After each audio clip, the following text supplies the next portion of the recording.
I was born with HIV.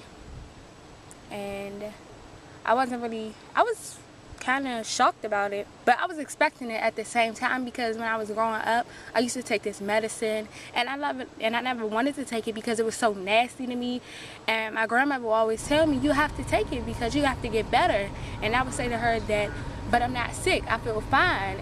I'm very angry that the fact that I was born with it and it wasn't my choice to get the disease. I just feel like it's really unfortunate. It's just not fair, but then again, not everything is fair. I just wish that I had somebody like my mom or my dad to help me through it, you know? I just feel like so alone. I feel like I had to face it alone, and I was just brought into the world, and then it was just like, you know, care about yourself. So HIV has had a huge impact on my life. It changes the way I look at life.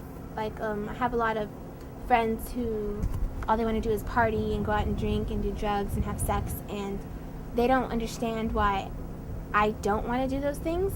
And it's because my dad contracted the disease through doing drugs. I am very, very, very close to my dad. I'm daddy's little girl, you know, I'm the oldest.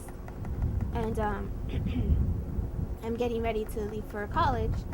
And for me, it's hard leaving my parents when my dad was, you know, healthy. And now he's getting sick, and he tries to put on a front and act like he's not sick, but it's like, you know, that's my dad. Like, I know he wants me to go to school because if I don't, he's gonna feel selfish, but like, he doesn't realize how selfish I feel for going to school. One day, my mom and my grandma just, like, I think I asked them why I have to take the pills. They sat me down on the couch and they just started crying, and I didn't know really what was going on. And they told me I was terminally ill and I had HIV.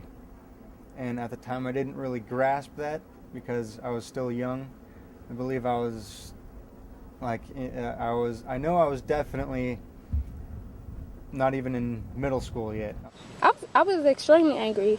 First thing I thought, like anybody else that would find out that they have HIV, is that I was going to die. Well, I would say that HIV has affected me in so many ways, and surprisingly, I would say that it's affected me positively more than it's affected me negatively, because I'm an ex-meth user, and when I found out my status, it only encouraged me to stay cleaner and to take better care of myself.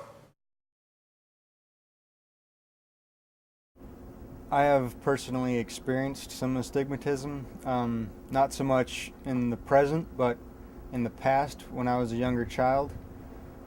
Before my mom knew that I was HIV positive, I got really sick and she took me to the hospital, and they did some tests on me, and the doctor returned with a face mask, gloves, and he stood outside the door with his arms crossed, and he wouldn't come inside the room.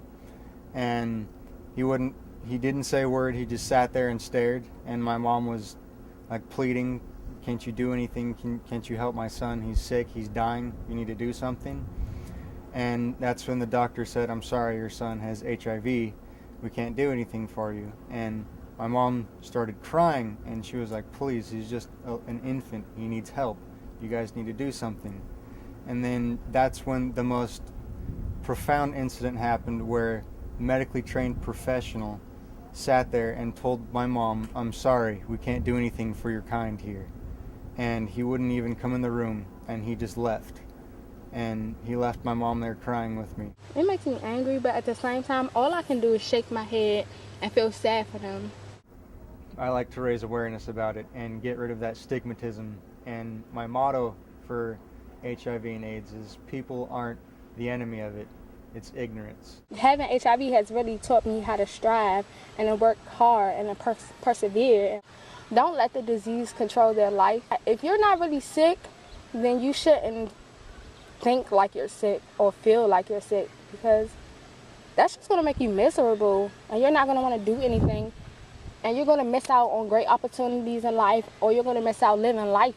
Well, I think that, it's not 1985 anymore, so people aren't as afraid of HIV as they used to be, but there's still definitely a stigma. There's still a lot of ignorance. And the first time I told somebody that I had something was with my girlfriend, and there was actually some stigmatism there too, where there was an incident at school where one of the teachers accessed my medical files illegally and told one of my girlfriend's friends that she needs to be careful when she's around me. And as far as my friends, I always let them know. I always tell them that it's serious, Before they met me, they always say, I'd never met anybody who's HIV positive. So, I make sure that we always talk about it. They see my medication of my two best friends. They always see what regimen I'm on and how complicated it is. Every time I go to the doctor, I have to get blood drawn. I have to go to the doctor once a month. It's very, very inconvenient. It's something that they shouldn't have to go through. I wouldn't want them to go through anything. One of those things in life where it's the right time or it's not the right time. And it's kind of like Russian roulette sometimes, because you can know a person for a very long time and then you tell them something as impactful as this and they totally change.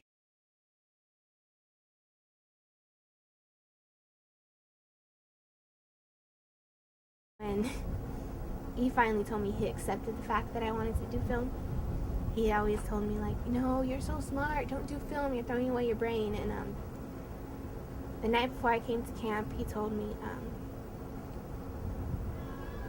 that I had to follow my heart, and I had to do what was best for me, and I had to stop worrying about him and my mom. And it made me realize just how sick he was.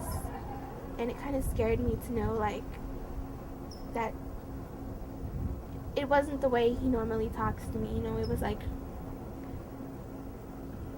it was just different. I don't know how to explain it, but it was like he's pushing me away, and I don't know if he's pushing me away because I'm leaving or because he's starting to realize just how sick he is. But it's hard. Okay, the happy things that I would say about having this disease is that I get to come to camp. Like, everybody's so happy, so positive, and just so up to life. And I can relate to everybody here. And nobody understands me at home. Like, they try to understand me, but when I come here, everybody understands me. Everybody's like, yeah, I get you. I go through that every day. And I'm just so thankful that I got to come here and experience this camp every year. It's just a wonderful thing. My motto for HIV and AIDS is people aren't the enemy of it, it's ignorance. So I try to get rid of that ignorance. I refuse to lay down and die. Like, I'm going to go out and live my life and say YOLO to everything.